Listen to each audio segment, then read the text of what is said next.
Hello बच्चों, welcome to my channel maths वाले sir.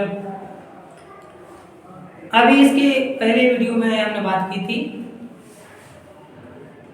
Equation of line and 2 points are given. तो जिन बच्चों को समझ में आ गया वो अच्छी बात है, लेकिन ये टॉपिक इतना हलवा नहीं है कि एक बार में समझ में आ जाए। जब तक मैं कंप्लीट नहीं कर लूँगा, मतलब लगभग ये मान के चलो कि 5-7 वीडियो लगेंगे कंप्लीट करने में, तब तक आप पूरा नहीं समझ पाएंगे। तो अगर कहीं डाउट रह जाता है तो घबराना नहीं है, चैनल के साथ बने रहो। और जिस दिन ये कंप्लीट हो जाएगा उस दिन आपको पूरी की पूरी स्ट्रेट लाइन क्लियर हो जाएगी, कहीं भी जरा सा भी डाउट नहीं रहेगा, ये मेरी गारंटी है। ध्यान से देखो, कल हमने बताया था when 2 points are given then equation of line this and this, और एक टर्म आया था बीच में m का, तो थोड़ा उसके बारे में बात कर लेते हैं। कल की कंडीशन ये थी कि अगर 2 पॉइंट गिवन हो तो लाइन यूनिक होती है, मतलब अलग नहीं हो सकती है। सही बात है, अलग नहीं हो सकती है, मतलब अगर ये बेटा कहीं एक्सेस से जाएगी, ऐसा तो हो नहीं सकता कि हवा में चली जाए लाइन आई और हवा में चलेगी, पता नहीं चला कहाँ में, ऐसा नहीं होता। लाइन आएगी तो कहीं ना कहीं एक्सेस से जाएगी, तो इस एक्सेस से एंगल भी बनाएगी, देखो बनाएगी।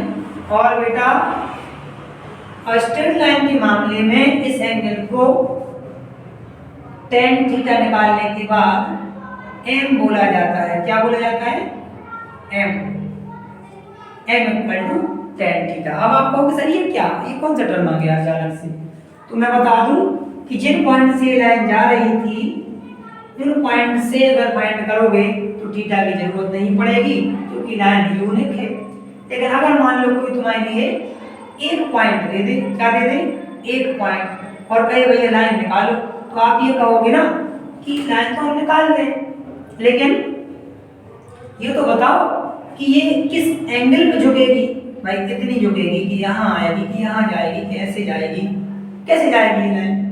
तो ये कौन बताएगा? ये बताता है इसके साथ इंक्लिनेशन एक्स एक्सिस के साथ। ये क्या है? X axis. और ये क्या है? वाई। ये क्या है? ये है एक्स डैश और ये है वाई डैश।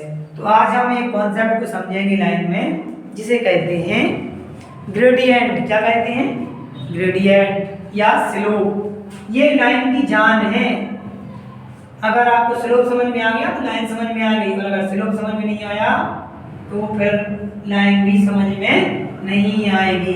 स्लोप का मतलब होता है ढाल। हिंदी वाले बोलते थे इसे ढाल, वो ढाल बोलते थे, प्रवणता बोलते थे।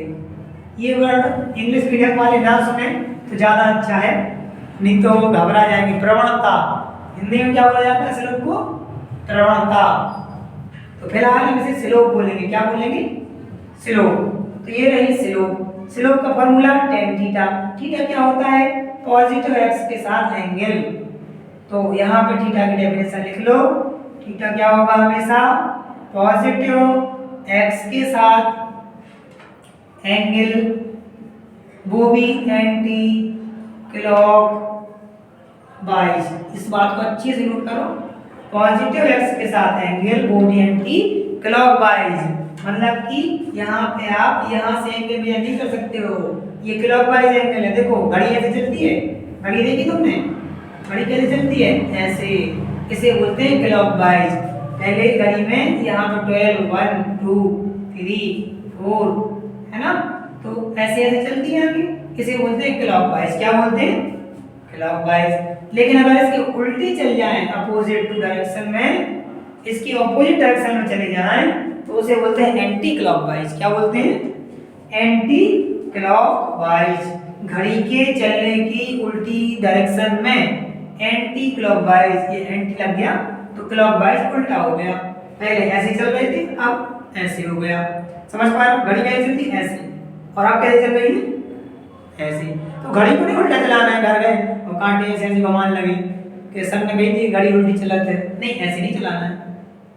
घड़ी तो अपने हिसाब से चलेगी, लेकिन एंगल उल्टा मेजर करना है तुम्हें। एंगल कैसा मेजर करना है?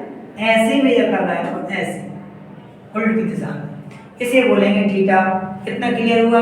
अगर थीटा क्लियर हो गया है तो पक्का है कि मैं अगले 5 मिनट में तुम्हें ये समझा दूंगा कि स्लोप क्या चीज है। ठीक है। लेकिन ईमानदारी से देखना होगा तुम्हें, ऐसा नहीं कि वीडियो चालू कर दिया और देख रहे हैं फिर नहीं आया कुछ समझ में। ऑनलाइन क्लास को अगर तुम ऑफलाइन की तरह नहीं पढ़ोगे तो मैं जवाबदारी नहीं लेता हूँ, फिर समझ में नहीं आएगा।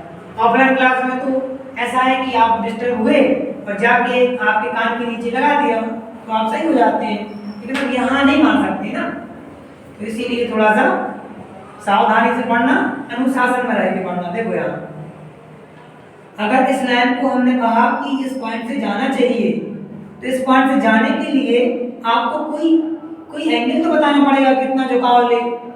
जैसे आपने कहा कि ठीक है सर यहाँ से चली जाए लाइन और यहाँ से एंगल कितना होना चाहिए, 30 डिग्री का होना चाहिए। कितने का होना चाहिए थीटा, 30 डिग्री का। तो आप पता है आप क्या करोगे 30 डिग्री के लिए, फिर आप इस लाइन को ऐसे बनाओगे कि यहाँ से ये लाइन 30 डिग्री का एंगल रखे इस पॉइंट से जाए। तो ये बनाया आपने 30 डिग्री का एंगल, देखना ध्यान से, ये बनाया आपने 30 डिग्री का एंगल और ये बन गया 30 डिग्री। अब ये लाइन इस पॉइंट से पास नहीं कर रही है लेकिन 30 डिग्री तो है, तो ये लाइन नहीं मानी जाएगी आंसर। अच्छा एक और लाइन बनाते हैं, ये भी 30 डिग्री है। मैं जो बोल रहा हूँ ध्यान सुनते बस जाना, ये भी लाइन पास नहीं कर रही उस पॉइंट से, तो ये भी नहीं माना जाएगा उसका इक्वेशन कब माना जाएगा, जबकि लाइन 30 डिग्री एंगल भी बनाए और उस पॉइंट से भी पास करे।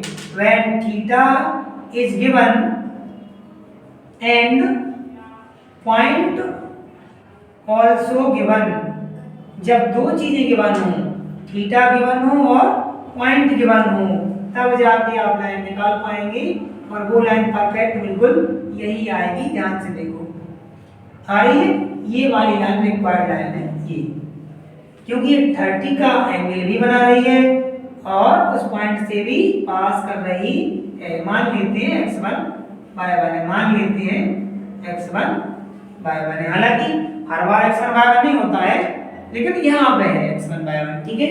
तो देखो 30 का एंगल बनाया और x1 y1, लाइन जो बनी वो क्या बनी, यूनिक लाइन।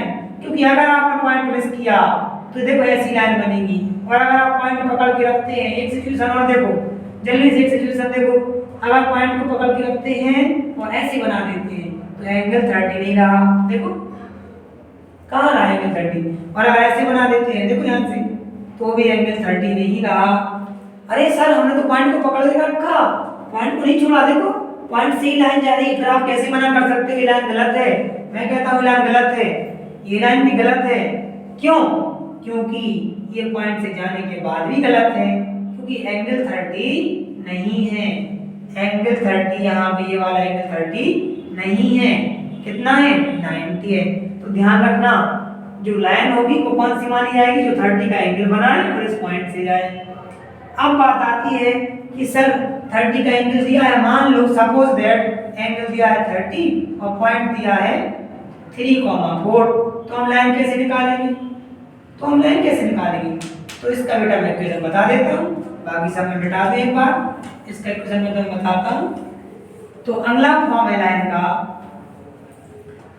इसे बोलते हैं पॉइंट ग्रेडियंट फॉर्म। क्या बोलते हैं, पॉइंट ग्रेडियंट फॉर्म।